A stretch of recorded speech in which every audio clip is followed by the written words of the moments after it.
اعوذ باللہ من الشیطان الرجیم بسم اللہ الرحمن الرحیم الحمدللہ رب العالمین والصلاة والسلام علی خاتم الانبیاء والمرسلین وعلی آلہ وصحبہ اجمعین برحمتک یا ارحم الراحمین۔ قرآن مجید کے اندر مختلف جو میثاق ہیں ان کے تذکرہ کے ضمن میں آج اگلی نشست کے اندر جو ہے وہ ہم شروع کریں گے میثاق بنی اسرائیل۔ یعنی دیکھیے یہ جو امانت، یہ جو اللہ تعالیٰ نے جو ہے وہ آدم علیہ السلام اور ان کی اولاد کے اوپر ذمہ داری ڈالی ہے کہ وہ دنیا میں جا کر میرے احکامات پر عمل کریں گے اور اسی کے مطابق زندگی گزارنے کے بعد میرے پاس واپس آئیں گے، اور قیامت والے دن جو ہے یہ جو کہ حقیقی دن ہے، جو کہ جزا اور سزا کا دن ہے، اس دن وہ میرے پاس حاضر ہوں گے اور ان کے ہر عمل کا وہاں پر جائزہ لیا جائے گا۔ اچھے اعمال والے جو ہیں وہ اللہ تعالیٰ کی رضا اور خوشنودی کا جو ہے وہ سبب بنیں گے، اور اس کے نتیجے کے اندر ان کو جو ہے وہ اعلیٰ اللہ رب العزت اپنی جنتوں کے اندر اور اپنے انعامات سے نوازیں گے، اور جو نہ ماننے والے ہیں ان کے عمل کا بھی جائزہ لیا جائے گا، اور ان کے اعمال جو ہیں اگر برے اعمال جو ہیں ان کو اوپر غالب آ گئے اور اس کفر اور شرک کے نتیجے کے اندر، ان کے نفاق کے نتیجے کے اندر اللہ تعالیٰ کی ناراضگی ان کو حاصل ہوئی اور نعوذ باللہ من ذالک، اللہ ہمیں محفوظ رکھے، تو پھر وہ لوگ جو ہیں اس ناکامی کے سبب کے اندر ہمیشہ ہمیشہ کی ناکامی اور جہنم کے عذابات کا شکار ہوں۔ اس لیے ان میثاقوں کو، ان معاہدات کو، دین کو سیکھنا بہت ضروری ہے۔ اس کے اندر انسان کو وقت نکالنا چاہیے۔ 24 گھنٹے کی زندگی کے اندر جو ہے وہ سب سے پہلے انسان جو ہے وہ جو بھی اپنی معاش کے لیے دوڑ دھوپ کرتا ہے، یہ اس کا حصہ ہے، زندہ رہنے کے لیے معاشرے کے اندر، اور اپنے بھی بچوں کے حقوق کو پورا کرنے کے لیے، اور پھر ان کی تعلیم و تربیت کے لیے، اور جو ضروری انسان کے لیے جو ہے وہ اللہ تعالیٰ نے وسائل رکھے ہیں ان کو اختیار کرنا صحیح طریقے سے، جائز طریقے سے، اور پھر حلال اور حرام کا خیال رکھتے ہوئے اس کو کمانا، اور پھر اس کو خود اپنے اوپر بھی خرچ کرنا، اور اس کے بعد جو ہے وہ جو مختلف قسم کے معاشرے کے اندر جو ہے وہ پسے ہوئے طبقات ہیں اور جن کو ضرورت ہے، جو واقعی حقدار، ان پر خرچ کرنا، یہ انسان کے اوپر ایک بہت بڑی ذمہ داری ہے جس کو وہ نبھائے گا۔ لیکن کہیں ایسا نہ ہو کہ وہ اس دنیاوی زندگی کے اندر جو ہے وہ اسی کو ہی اپنا جو ہے وہ مقصود بنا لے، اور حتیٰ کہ مادہ پرست ہو جائے، اور اتنا زیادہ جو ہے وہ اپنے اوپر اس کو سوار کر لے کہ وہ ایک زندگی کے اعلیٰ مقصد کو اور آخرت کی زندگی کو بھول جائے، تو وہ سمجھو کہ پھر ناکامی کی طرف انسان جو ہے وہ جا رہا ہے، اور جو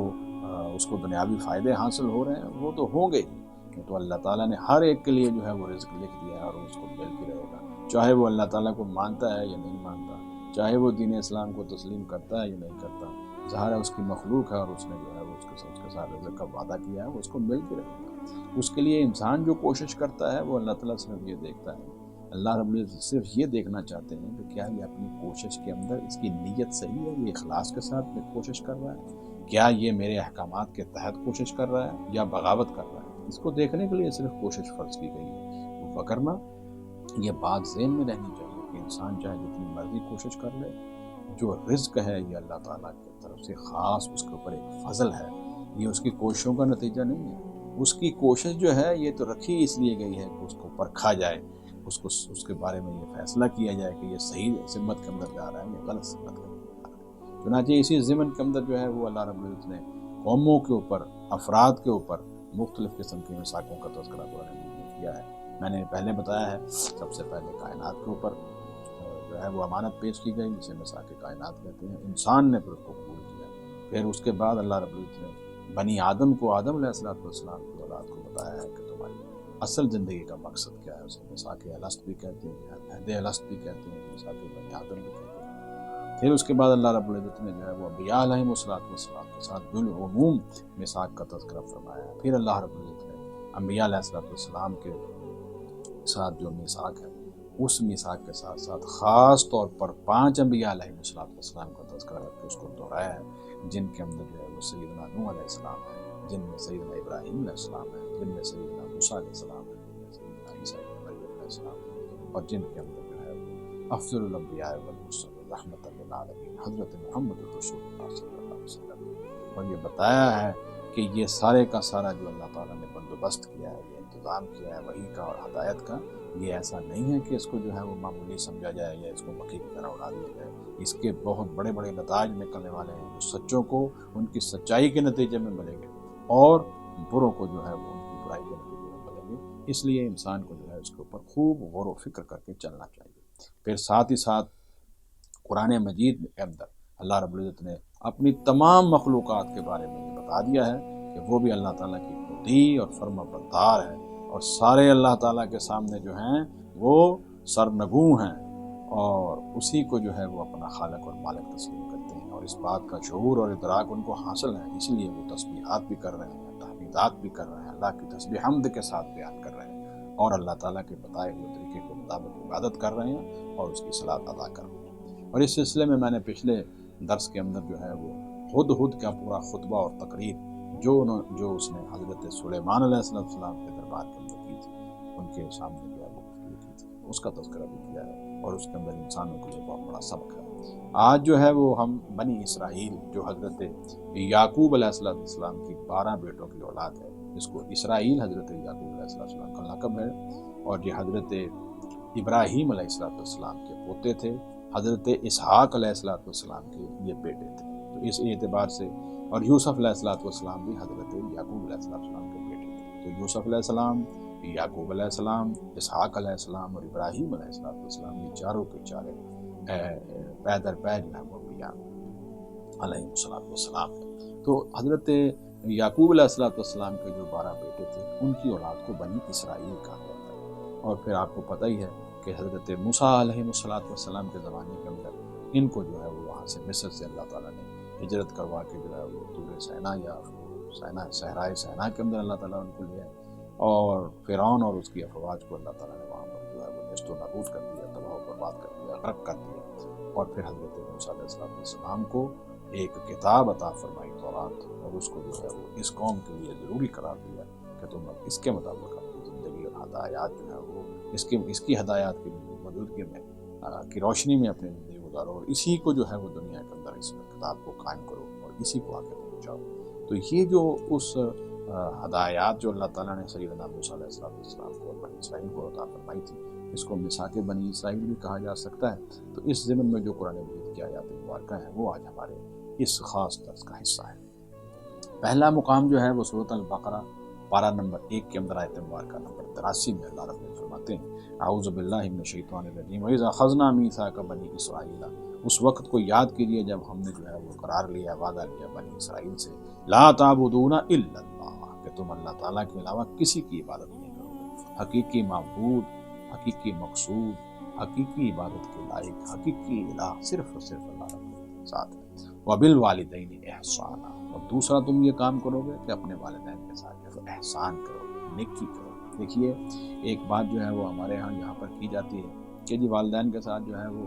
احسان جو ہے اس کا حکم ہے، ان کی اطاعت اور فرما برداری واجب نہیں، یہ بات بالکل غلط ہے۔ یاد رکھیے اطاعت اور فرما برداری جو ہے یہ تو چھوٹا عمل ہے، احسان تو اس سے کہیں بڑی چیز ہے، بہت بڑی چیز ہے۔ ان کی فرما برداری کرنا، ان کے ہر حکم کو بجا لانا، ان کا احترام کرنا، ان کی ضروریات کا خیال کرنا، یہ سب احسان کے حصے۔ ہاں ایک صورت میں صرف ان کی جو ہے وہ فرما برداری نہیں ہے، اگر آپ کو وہ اللہ تعالیٰ کے حکم کے خلاف کوئی حکم دے، اگر اللہ کے دین کے خلاف کوئی حکم دے، یا اللہ تعالیٰ کے ساتھ کسی کو شریک کرنے کا حکم دے، ایسی صورت میں ان کی اطاعت نہیں ہے، وگرنہ ہر صورت کے اندر چاہے وہ مسلمان ہیں چاہے وہ غیر مسلم ہیں، ان کے ساتھ جو ہے وہ احسان اور فرما برداری کا حکم ہے، اس کے اوپر الگ سے جو ہے وہ گفتگو کرنے کی ضرورت ہے۔ آگے اللہ رب العزت فرماتے ہیں وَذِي الْقُرْبَىٰ، اور پھر قریبی رشتہ دار جو ہیں ان کے اوپر بھی تمہیں احسان کرنا ہے، نیکی کرنی ہے، ان کا خیال کرنا ہے، والیتامیٰ، اور یتیموں کے اوپر، اس لیے یہ معاشرے کے پسا ہوا طبقہ ہے، سب سے کمزور طبقہ کون ہے؟ یتیم ہے، جن کے ماں باپ جو ہے، جس کا باپ جو ہے وہ چلا گیا ہے بچپن کے اندر، تو اب کیا ہوگا؟ وہ معاشرے کے اندر ایسے نہیں کہ وہ جو ہے وہ ٹھوکریں کھاتا پھرے، یہ انسان کے منصب کے خلاف ہے، اس کی انسان کو اللہ تعالیٰ نے جو افضلیت عطا فرمائی ہے، اس کو اشرف المخلوقات بنایا ہے، اس کی تکریم کی ہے، اس کی تشریف کی ہے، تو یہ اس کی تکریم اور انسان کی عظمت، انسانیت کی عظمت کے خلاف ہے کہ اسی جیسا ہی کوئی دوسرا انسان معاشرے کے اندر ٹھوکریں کھاتا پھرے اور وہاں پر ذلیل ہوتا پھرے اور اس کے اوپر کوئی اثر ہی نہ ہو۔ یہ اللہ رب العزت فرماتے ہیں کہ یہ بالکل درست نہیں ہے۔ اس لیے فرمایا کہ ہم نے جو ہے یہ بنی اسرائیل سے یہ بات جو ہے یہ معمولی کوئی ایسی بات نہیں ہے کہ ایک آدمی کو یہ بات کہہ دی جائے اور پھر اس کو پوچھا نہ جائے، نہیں، یہ ایک معاہدے کی شکل میں ہے، ایک میثاق کی شکل میں ہے کہ تم نے جو ہے وہ درجہ بدرجہ کا خیال رکھا یا نہیں رکھا؟ تو فرمایا وذل قربا، اور جو قرابت تمہارے قرابت والے ہیں، رشتہ دار ہیں، ان کا بھی خیال رکھو، والیتامى، اور یتیموں کے اوپر احسان کرو، والمساکین، اور مسکینوں کے اوپر احسان کرو۔ مسکین جو ہے مسکنت سے ہے، یعنی کوئی آدمی جو ہے وہ بہت تگ و دو کر رہا ہے، کاوش کر رہا ہے، لیکن اس کی ضروریات زندگی پوری نہیں ہو رہی، تو یہ جو ہے وہ سمجھے کہ اس کے اوپر یہ اس کی، اور یہ مسکین وہ ہوتا ہے جو اپنے حالات سے مجبور ہو کر سوال بھی کر دیتا ہے، تو اللہ تعالیٰ جو ہے، لیکن وہ چمٹ چمٹ کر سوال کرنے والے لوگوں میں نہیں ہوتا۔ انسان جو ہے اس کو کتنی بھی ضرورت ہو، اس کو اپنی عزت اور ترقی کا خیال رکھنا چاہیے۔ ہاں، اس سوال کی ضرورت پڑ جاتی ہے اگر کوئی معاشرے کے اندر بعض اوقات ایسے حالات کسی انسان کے اوپر آ جائیں، تو وہ دوسرے سے کہہ سکتا ہے کہ جناب میرے حالات اس طرح کے ہو گئے، تو آپ جو ہے وہ میرے ساتھ جو ہے وہ تعاون کی، یا جو ہے وہ قرض کی شکل میں ہو سکتا ہے، صدقات کی شکل میں ہو سکتا ہے، زکوٰۃ کی شکل میں ہو سکتا ہے، اور بہت ساری اس کی شکلیں ہیں، ہبہ ہو سکتا ہے، تحفہ ہو سکتا ہے، کسی کو آپ ایک زندگی بھر کے لیے کوئی چیز دے سکتے ہیں، عمرہ جسے ہم کہتے ہیں، وہ ہو سکتا ہے، تو یہ ساری باتیں ہو سکتی ہیں، لیکن یہ نہیں ہے کہ انسان جو ہے وہ اپنے آپ کو اتنا گرا دے اور اپنی تذلیل کروائے اور بات بات چمٹ چمٹ کر سوال کرے اور لوگ اس کو دھتکاریں، ایسا بھی نہیں کرنا چاہیے۔ تو بہرحال مساکین وہ ہوتے ہیں جو کہ سمجھیے کہ جن کی حقیقی ضروریات جو ہوتی ہیں، جینون ضروریات جو ہوتی ہیں، وہ ان کی آمدنی اور ان کی جو کمائی ہے اس سے زیادہ ہوتی ہے، تو نتیجہ یہ نکلتا ہے کہ ان کی آمدنی جو ہے وہ چونکہ ضروریات کو پورا نہیں کرتے، تو پھر اس ضروریت کو پورا کرنے کے لیے ان کو جو ہے وہ دوسری طرف دیکھنا پڑتا ہے، تو اللہ فرماتے ہیں ان کے ساتھ بھی حسن سلوک کیجیے، والمساکین وقولوا للناس حسنا، دیکھو لوگوں کے ساتھ جو ہے وہ ہمیشہ نیک بات کرو۔ یہ جو گفتگو کے اندر جو ہے وہ بے ادبی کا طریقہ اختیار کرنا، دوسروں کو تحقیر کی نظر سے دیکھنا، ان کی تذلیل کرنا، ہاں جی، یہ باتیں بالکل رکھو۔ اپنی زبان سے جب بھی بات کرو اچھی بات کرو، ہاں جی، اچھا حکم دو، اچھا عمل کرو، اچھی گفتگو کرو، وقولوا للناس حسنا، لوگوں کے سامنے جو ہے وہ نیک بات کرو۔ حسن کہتے ہیں، حسنا کا لفظ یہاں پر نہیں، وہ ہر وہ بات جو زبان کی نیکیوں میں سے ہے، اور ہر وہ بات جو زبان کی برائیوں میں سے ہے، اس سے بچنا چاہیے، جس کے اندر غیبت ہے، جس کے اندر جو ہے وہ چغلی ہے، جس کے اندر جھوٹ ہے، جس میں جھوٹی گواہی ہے، جس کے اندر گالیاں ہیں، جس کے اندر دوسروں کا مذاق اور تحقیر ہے، استہزاء ہے، اور یہ ساری باتیں جو ہیں یہ اچھی زبان کی اچھی گفتگو میں نہیں آتی۔ ان سب سے بچ کر وہی بات کرنی ہے جو حق اور سچ ہے اور صحیح ہے۔ وَأَقِیمُوا الصَّلَاةَ، پھر فرمایا کہ ہم نے یہ بھی ان سے جو ہے وہ وعدہ میثاق کیا کہ نماز کو تم نے قائم کرنا ہے۔ دیکھیے دین اسلام کے اندر، چاہے وہ دین، یہ دیکھیے حضرت آدم علیہ السلام سے لے کر حضرت محمد رسول اللہ صلی اللہ علیہ وسلم تک تمام انبیاء علیہ السلام کا دین ایک ہی تھا، اور وہ تھا دین اسلام، اور اس دین کے دو حصے، ایک حصہ اللہ رب العزت کی وحدانیت کے اوپر ہے، اس پر ایمان لانا ہے، اور دوسرا حصہ جو ہے وہ اس وقت کے پیغمبر کی فرمانبرداری اور تابعداری ہوتی ہے، یہ چیز اس کی اتباع ہوتی ہے، یہ دین اسلام کا سچا خلاصہ ہے۔ اور یہ ظاہر ہے کہ ہر انبیاء علیہ السلام کے زمانے کے اندر چونکہ اس وقت کے معروضی حالات مختلف تھے، تو اس لیے شریعتوں کے اندر تو تھوڑا بہت اختلاف ہو سکتا ہے، لیکن دین اسلام ایک ہی ہے، اور وہ دین جو ہے، اسی لیے اللہ رب العزت نے قرآن مجید میں یہ بات سورہ آل عمران میں فرمائی ہے کہ جو شخص بھی اللہ کے دین اسلام کے علاوہ کسی اور دین کو جو ہے وہ اختیار کرنے کی جو ہے وہ کوشش کرے گا دنیا کے اندر، اس کو اپنے لیے جو ہے وہ رہنما بنائے گا اور اس کے مطابق اپنی زندگی گزارنے کی کوشش کرے گا، تو ایسے دین کو اللہ تعالیٰ کے یہاں قیامت والے دن بالکل قبول نہیں کیا جائے گا۔ وہاں الفاظ ہیں وَمَن يَبْتَغِ غَيْرَ الْإِسْلَامِ دِينًا فَلَن يُقْبَلَ مِنْهُ، جو اللہ کے دین اسلام کے علاوہ کسی اور کو تلاش کرتا ہے وہ ہرگز اس سے قبول نہیں کیا جائے گا، وَهُوَ فِي الْآخِرَةِ مِنَ الْخَاسِرِينَ، تو وہ آخرت کے اندر جو ہے وہ خسارہ پانے والوں کے اندر وہ انسان ملے گا۔ اس لیے یہ بہت ضروری ہے کہ دین اسلام کی اس حقیقت کو اور اس کے تمام جو ہیں اس کے پہلو اس کو سمجھا جائے۔ تو اس دین کے اندر ایمان کے بعد اللہ وحدہ لا شریک پر ایمان، اللہ کے انبیاء اور رسولوں پر ایمان، اللہ کی کتابوں اور وحی پر ایمان، آخرت پر ایمان، فرشتوں پر ایمان جو کہ وحی لاتے ہیں اللہ تعالیٰ کی طرف سے،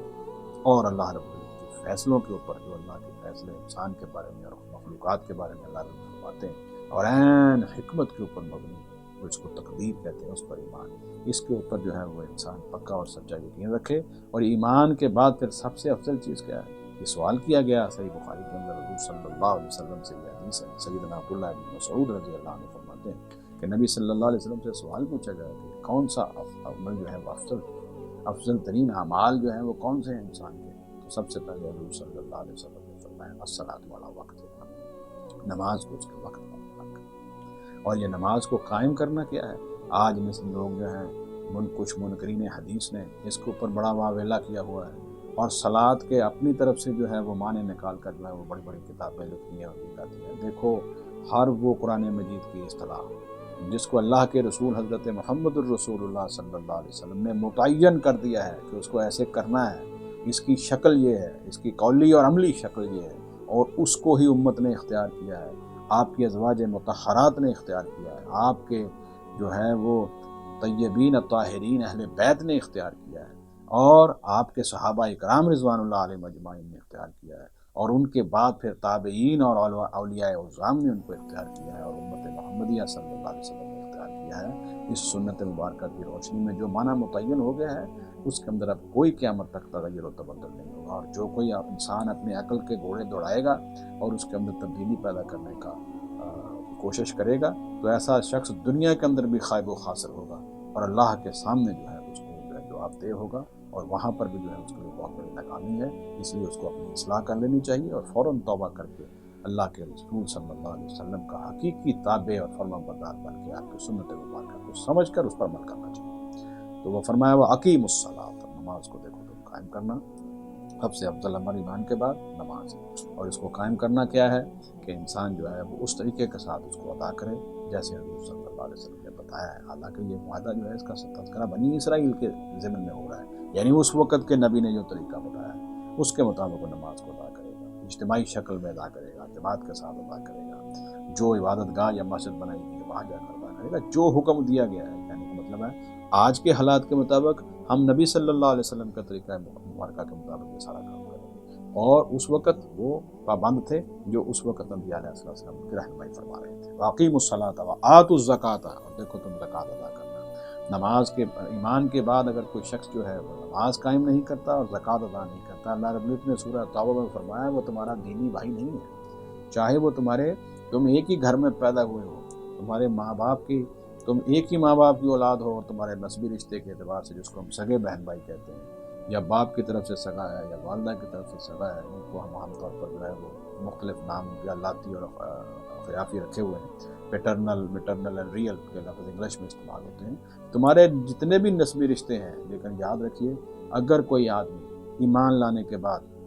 ایمان کا ایک ایک تو وہ ہے جو ایمان لایا ہی نہیں ہے، وہ تو سیدھا سادہ کافر ہے، وہ تو منکر ہے، اس کو تو دعوت دی جائے گی، اللہ اس کو ہدایت دے اور وہ اس حقیقت کو قبول کر لے جو اللہ تعالیٰ بیان کر لے، پھر اس کے مطابق اپنی عملی زندگی کو جو ہے وہ اختیار کرے گا۔ لیکن جو ایمان لانے کے بعد صرف اور صرف جو ہے وہ خالی اس نے کلمہ پڑھا ہوا ہے اور اپنے آپ کو مسلمان سمجھ رہا ہے، نہ نماز پڑھ رہا ہے نہ زکوٰۃ دے رہا ہے، تو پھر ایسی صورت میں اللہ رب العزت فرماتے ہیں ایسا شخص آپ کا دین میں بھائی نہیں، یہ بھائی کہلانے کا حقدار نہیں۔ تو دیکھیے اس کو بھی سمجھنے کی ضرورت ہے۔ اللہ رب العزت فرماتے ہیں ثم تولیتم، پھر اس کے بعد کیا ہوا کہ تم نے اس میثاق کے اوپر پورا عمل نہیں کیا، اور تم جو ہے وہ اس سے پھرنے لگے، تم پھر گئے، الا قلیلا منکم، مگر تھوڑے سے لوگ جو تھے وہ اس کے اوپر قائم رہے، وانتم معرضون، اور تم نے جو ہے وہ اس سے اعراض کیا۔ یہ جو میثاق ہے جسے میثاق بنی اسرائیل قرآن مجید کے اندر میں نے اس کا نام رکھا ہے، اور اس کے اندر میں نے پہلا حصہ آپ کے سامنے بیان کیا ہے، اس کے اندر اللہ رب العزت نے جو بڑے بڑے نقاط بیان فرمائے ہیں،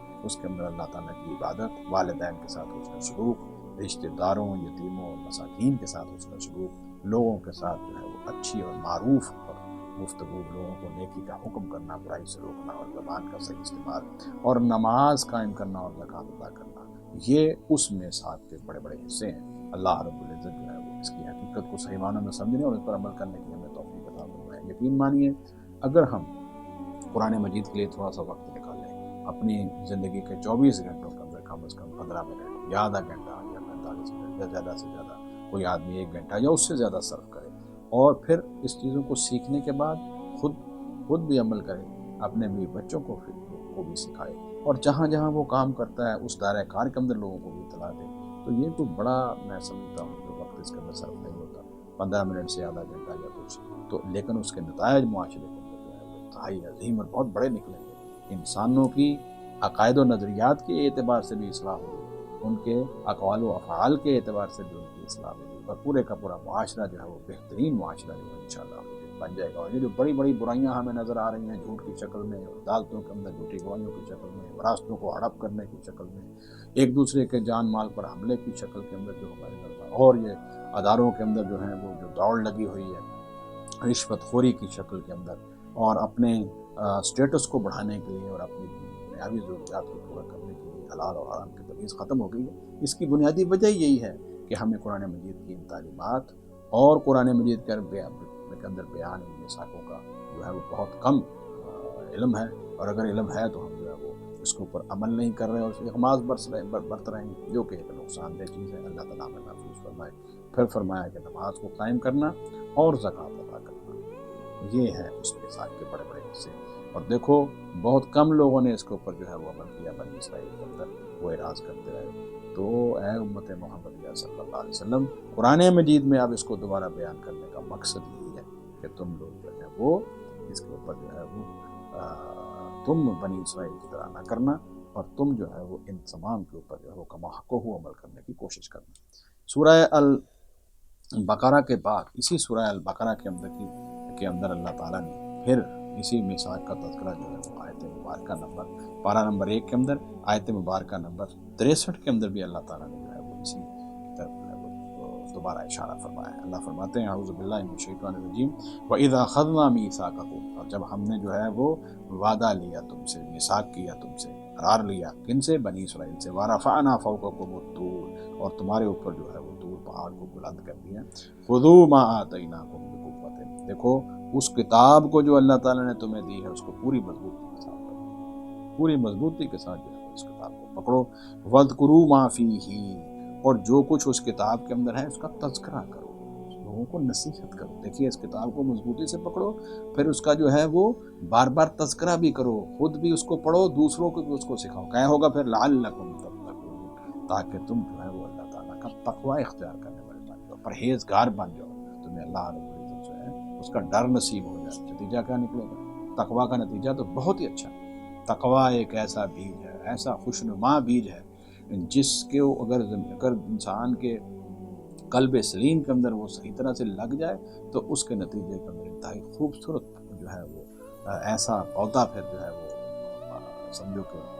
نشو و نما میں آتا ہے، جس کے نتیجے کے اندر جو ہے وہ بہترین پھل اور بہترین پھول حاصل ہوتے ہیں. یعنی انسان کے اعمال تقوی کی بنیاد کے اوپر انتہائی خوبصورت ہو جاتے ہیں اور پورے کا پورا معاشرہ ہی خوبصورت ہو جاتا ہے. فرمایا لعلکم تتقون، اس کا فائدہ کیا ہوگا؟ اس کتاب کو مضبوطی کے ساتھ پکڑنا اور پھر اس کے اوپر جو ہے اس کی بار بار نصیحت خود بھی کرنا اور دوسروں کو دینا. اس کا نتیجہ تمہارے اندر تقویٰ پیدا ہو، پرہیزگار تم بن جاؤ. اور یہی نصیحت جو ہے وہ آپ نے اپنے پر میں میں اور آپ سارے جو حضرت محمد رسول اللہ صلی اللہ علیہ وسلم کی امت ہے، اور اس وقت جو لوگ مسلمان نہیں ہوئے وہ بھی محمد رسول اللہ صلی اللہ علیہ وسلم کی امت ہی ہیں، لیکن اس وقت جو ہے وہ غلط فہمی کا شکار ہو کر باغی بنے ہوئے ہیں. اللہ تعالیٰ ان کو ہدایت نصیب فرمائے اور ہمیں ہدایت پر قائم و دائم رکھے اور ہدایت میں اضافہ فرمائے. تو اگر ہم جو ہے وہ ان نصیحتوں کے اوپر عمل کریں جو بنی اسرائیل کو دی گئیں، اور وہ قرآن مجید میں بیان کرنے کا مقصد یہی ہے کہ یہ کوئی تاریخی واقعات یا کتاب نہیں ہے کہ آپ اس کو جو ہے وہ پڑھیں اور مکھی کی طرح جو ہے اڑا دیں اور پرواہ نہ کریں، بلکہ اس کا مقصد یہ ہے کہ ان کے اوپر ہم نے بھی اسی طرح عمل کرنا ہے. تو فرمایا قرآن مجید کو اب تم مضبوطی کے ساتھ پکڑو، اس کی نصیحت کرو تاکہ تقویٰ پیدا ہو جائے. پھر اللہ رب العزت نے آیت مبارکہ نمبر 84 سورہ البقرہ کے حوالے سے گفتگو ہوئی، اسی بات کو پھر اس طرح دہرایا. وَإِذَا أَخَذْنَا مِيثَاقَكُمْ، اور جب ہم نے تم سے میثاق لیا، پختہ وعدہ لیا، پختہ عہد لیا، لَا تَسْفِكُونَ دِمَاءَكُمْ، کہ دیکھو تم ایک دوسرے کا خون نہیں بہاؤ گے، ناحق کسی کو قتل نہیں کرو. یہ معاشرے کے اندر جو قتل و غارت ہے اور لوگ مختلف قسم کے اپنے دنیاوی مفادات حاصل کرنے کے لیے جو ہے پرواہ نہیں کرتے، اور کچھ زمینوں کے جھگڑے اور کچھ اب تو کچھ وراثت کے اوپر جھگڑے، اب تو چھوٹے چھوٹے معاملات کے اوپر جو ہے وہ جھگڑے اتنے زیادہ بڑھ گئے ہیں کہ دیکھنے میں آیا ہے کہ انسانی جان جو ہے وہ بہت سستی ہوئی. اللہ تعالیٰ نے فرمایا لا تسفکون دماءکم، کہ تم جو ہے وہ خون نہیں بہاؤ گے ایک دوسرے کا. ولا تخرجون انفسکم من دیارکم، اور نہ ہی تم ایک دوسرے کو اپنے گھروں سے جو ہے وہ نکالو گے. ثم اقررتم، پھر تم نے اس بات کا جو ہے وہ اقرار کیا کہ ہم اس کے اوپر پورا اتریں گے، یعنی ہم لوگ جو ہیں وہ ظلم اور زیادتی نہیں کریں گے، عام پرامن آبادیوں کو جو ہے وہ تنگ نہیں کریں گے، ان کو ان کے گھروں سے نکالیں گے. آج دیکھ لیجیے یہ یہود اور یہ صہیونی جو جتنے بھی ہیں، یہ دنیا کے وسائل کے اوپر انہوں نے جو ہے وہ بائی ہک اور بائی کروک، جائز اور ناجائز طریقے سے قبضہ کر کے اب دیکھیے جو ہے وہ آپ کے سامنے آج کل کیا ہو رہا ہے غزہ کے اندر، اور کس طرح انہوں نے جو ہے وہ ظلم اور زیادتی کا میدان گرم کیا ہوا ہے۔ کیا یہ سمجھتے ہیں کہ اس سے اس طرح دنیا کے اندر یہ ان کو وہ غلبہ حاصل ہو جائے گا اور یہ دنیا کے اندر غالب آ جائیں گے اور بڑے مطلب اپنی حکومت قائم کر لیں گے؟ نہیں، دنیا کے اندر بھی یہ ذلیل و خوار ہوں گے۔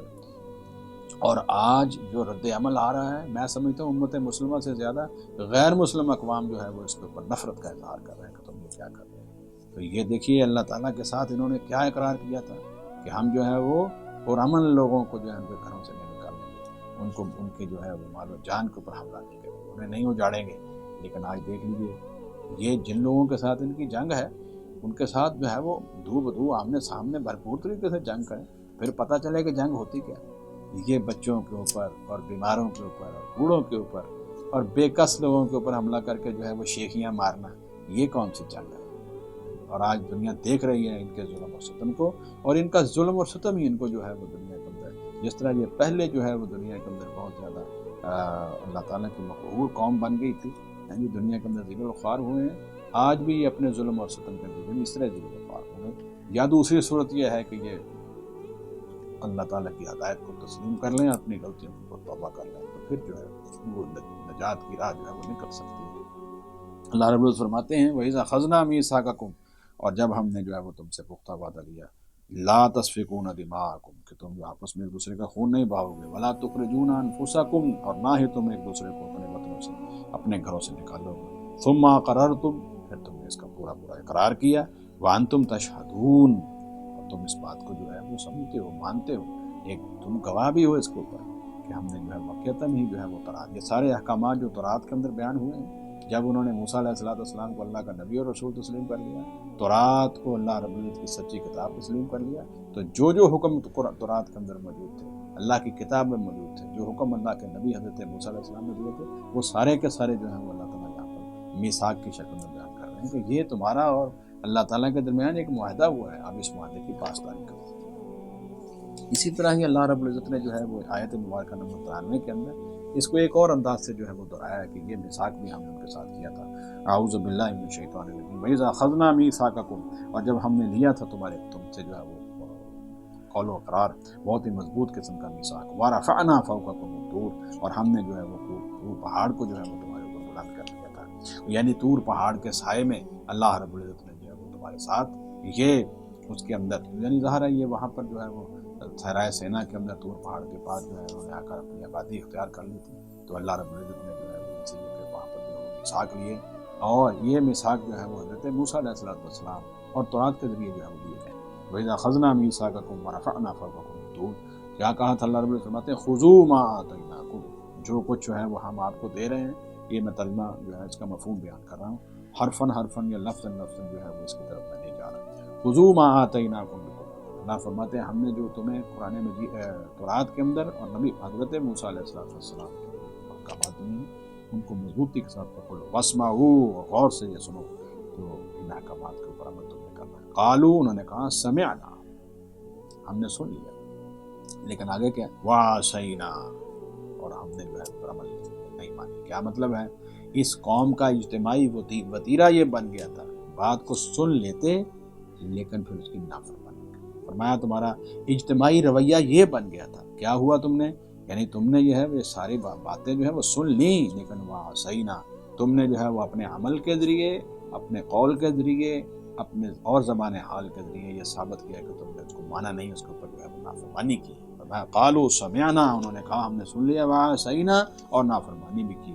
اور ہم نے نافرمانی کی۔ وَأُشْرِبُوا فِي قُلُوبِهِمُ الْعِجْلَ، اب دیکھیے یہاں اللہ تعالیٰ نے ان کی نافرمانی کی ایک سب سے بڑی شکل جو ہے وہ بیان کی ہے کہ سب سے پہلی چیز جو ان کے ہاتھ سے گئی ہے وہ ایمان چلا گیا، اور وہ دوبارہ شرک کے اندر مبتلا ہو گئے۔ اتنا بڑا جرم ہے جس کی نفی اللہ تعالیٰ نے، جس توحید کے لیے اللہ رب العزت نے جو ہے وہ اتنے بڑے اہتمام کیے ہیں اور انبیاء علیہ السلام کا سلسلہ جاری فرمایا، یہ بنی اسرائیل سے بھی یہ غلطی ہوئی بہت بڑی۔ وَأُشْرِبُوا فِي قُلُوبِهِمُ الْعِجْلَ، فرمایا کہ وہ بچڑے کی محبت جو ہے وہ ان کے دل کے اندر جو ہے وہ سمجھو کہ ڈال دی گئی، بہت زیادہ اس کی سامری کی باتوں میں آ کر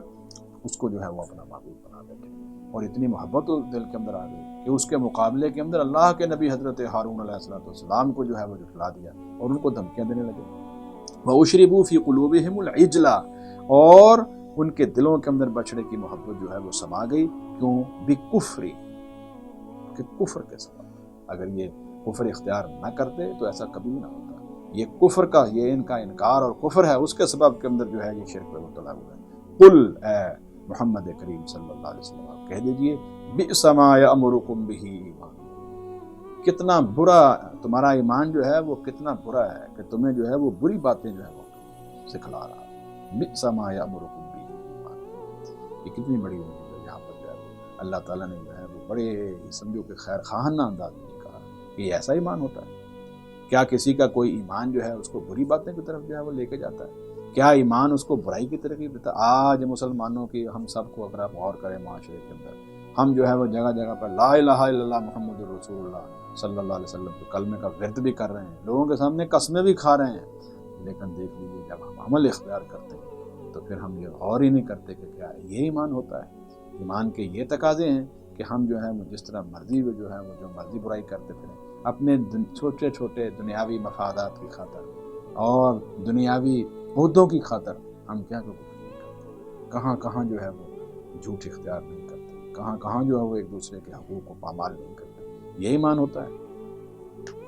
کیا ایمان جو ہے وہ اس چیز کا حکم دیتا ہے؟ اس لیے اللہ رب العزت فرماتے ہیں، فرمایا آپ کہہ دیجئے حضرت محمد رسول اللہ صلی اللہ علیہ وسلم، اس وقت بھی تمہارا وتیرہ یہ تھا کہ تم نے نافرمانی کی، اور آج یہ وتیرہ ہے کہ رسول اللہ صلی اللہ علیہ وسلم اور محمد الرسول اللہ صلی اللہ علیہ وسلم کتاب، اللہ کی آخری کتاب اور اس کے آخری پیغام کو لے کر آ چکے ہیں، تم پھر بھی ان کا انکار کر رہے ہو. تو یہ ہے تمہارا ایمان جو تمہیں جو ہے وہ ان بری باتوں کی طرف بلاتا ہے. قل بئس ما یأمرکم بہ ایمانکم، کتنا برا حکم ہے جو تمہارا ایمان تمہیں دے رہا ہے. ان کنتم مؤمنین، اگر تم جو ہے وہ حقیقت میں ایمان والے ہوتے، حقیقت میں جو ہے وہ ایمان لاتے، تو پھر تم کبھی ایسا نہیں کرتے. اللہ رب العزت نے سورۃ البقرہ کے اندر جو ہے وہ بنی اسرائیل کے کچھ میثاقوں کا تذکرہ کیا تھا، اس کو دہرایا ہے اور اس سے امت مسلمہ کی رہنمائی فرمائی ہے. آج کے اس درس کے اندر میں نے انہی کو جو ہے وہ آپ کے سامنے پیش کیا ہے. اللہ رب العزت ہمیں صحیح معنوں میں قرآن حکیم سمجھنے اور اس پر عمل کی توفیق عطا فرمائے. سبحانک اللہم وبحمدک، نشہد ان لا الہ الا انت، نستغفرک ونتوب الیک. اللہم انت ولینا فی الدنیا والآخرہ، توفنا مسلمین